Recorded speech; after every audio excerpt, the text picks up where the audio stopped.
બધા મિત્રોને આજે આપણે ન્યૂ હોલેન્ડ 5510 કેસના ટોરી પરની આપણે ડીઝલ એવરેજ કાઢશું અને પ્લસ આનું થોડુંક ડિટેલ માહિતી આપી દઉં કેસનું સ્ટોરી પર મોડલનું નામ છે કેસ 756 XH।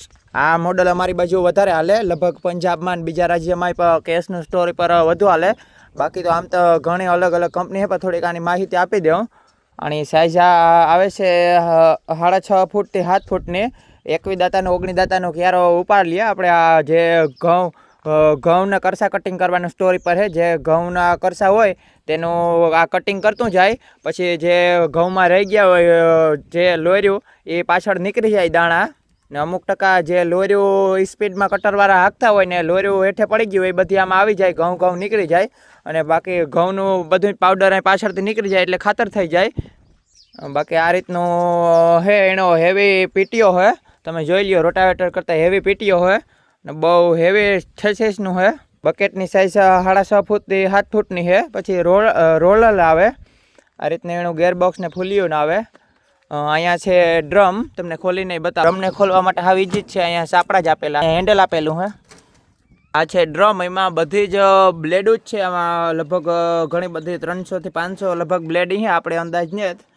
નીચે કટર જારી ટાઈપનું છે, મોટી કટર જારી, જે ઘઉં આવે બધા કરસા અને દાણા ને બધું ભૂકી કરી નાખે છે। આનો ડ્રમ બહુ મોટો હોય સાઇઝમાં છે। જે માંથી માલ આવે અહીંયાથી ડ્રમ કટિંગ કરે ને એ માલ આથી તમને બારી અહીંથી ખોલીને બતાવું। આ ચારણ હોય એટલે ઘઉં નીચે નીકળી જાય। આ રીતનું ઘઉં આવે નીચે, જેમાં કોઈ કાકરી ને અથવા તો ઘઉં ને બધું નીકળી જાય।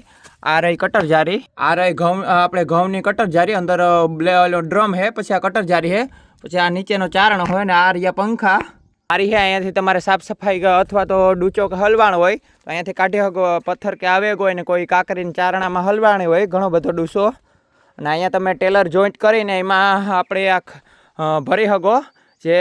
જે વિસ્તારમાં ભેંસું ને ગાયોને ના ઘઉંનું કરસા ખવડાવતા હોય એ વિસ્તારમાં અહીંયા ટોલી જોડી દેવાની। અહીંયા ટોલી ડબલ હુક આપેલી જ છે। ઘઉંનો જે વિસ્તારમાં ગવાર ભેંસને ગાયોને ઉપયોગમાં આવતું હોય એમાં ટેલર જોડીને એમાં થાય। બાકી અમારા વિસ્તારમાં તો કોઈ ટેલરમાં નથી જોડતા, બધા ખાતર જ કરી નાખે, ખેતરમાં ઉડાડી નાખે।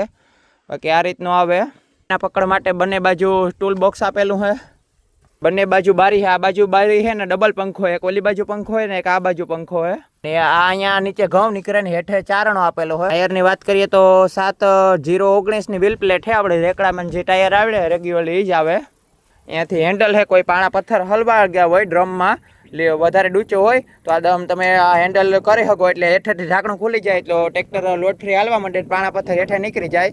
અહીંયાથી પાછળ LED લાઇટ ને હોર્ન ને એવા છે, વધારે ફસાણા હોય તો હોરન ભાગે આમાં હોરન છે।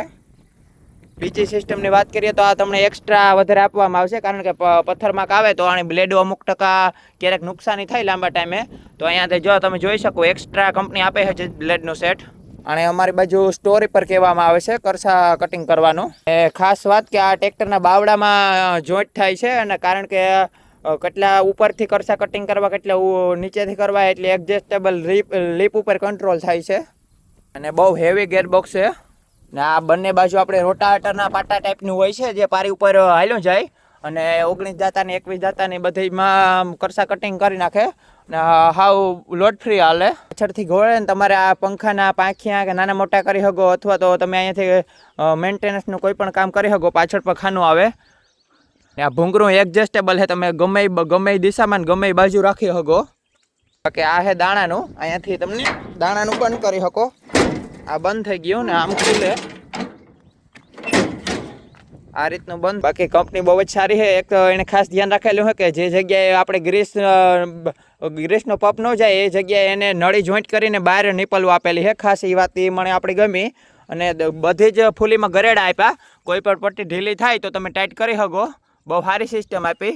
જો આ બધે જ્યાં બેરિંગ આવે ને નળી જોઈન્ટ કરીને એને બહારની જગ્યાએ પપ જાય એ રીતની આપેલી છે નીપલું। બાકી અમુક કંપની પપ આપે ગ્રીસ કરવાનો, નીપેલી એવી સકડાઈમાં આપે કે ત્યાં પપ નો જાય કે નળી નો જાય, આ કંપનીની ખાસ વાત આપણે એ ગમી। બાકી આની વધુ માહિતી તો આપણા મેરે રહે નહીં, કારણ કે આપણે ટૂંક જ સમયથી મહિનાક દિવસના ચલાવીએ। આપણે થ્રેસરની સિઝન બહુ લાંબી હાલી, લગભગ 450-500 કલાક ભરીને હવે આપણે સિઝનમાંથી થોડાક ફ્રી થયા, આમ તો ફ્રી નથી થયા, કારણ કે પ્લાવનું ને ડિશનું રોટાવેટરનું કામ ચાલુ છે. આપણા મારા 5 ટ્રેક્ટર છે તો આપણે 2 જ ભાઈઓ હોય એટલે ટાઈમ નથી મળતો વિડીયો મૂકવાનો. પણ એ લગભગ રેગ્યુલર વિડીયો આવશે. તમારે વધુ માહિતી માટે તમે સંજય કેસવાલા ઇન્સ્ટાગ્રામમાં આપણે રેગ્યુલર સ્ટોરીને રીલ મૂકીએ તો વધુ માહિતી તમે માટે એમાં ફોલો કરી શકો. ઇન્સ્ટાગ્રામ ફેસબુકમાં બને એમાં રીલ્સ આવતી હોય ટૂંકી માહિતી. ટ્રેક્ટરના ડીઝલ એવરેજના વિડીયો ઉતારવાનું ખાસ કારણ એ જ છે કે કોઈ મિત્રોને ટ્રેક્ટર લેવું હોય અથવા તો રીપર લેવું હોય અથવા તો થ્રેશર લેવું હોય અથવા તો આપણે જે નવું સ્પેશિયલ એડિશન લીધું હોય તો કે કલાકે કેટલા વીઘા કાઢે, કલાકે કેટલી જમીન કાઢે, કલાકે કેટલું લીટર પીએ તો બધી જ માહિતી મળી રહી છે. આ બધા ટ્રેક્ટર ઘરે છે તો તમને બતાવી દઉં.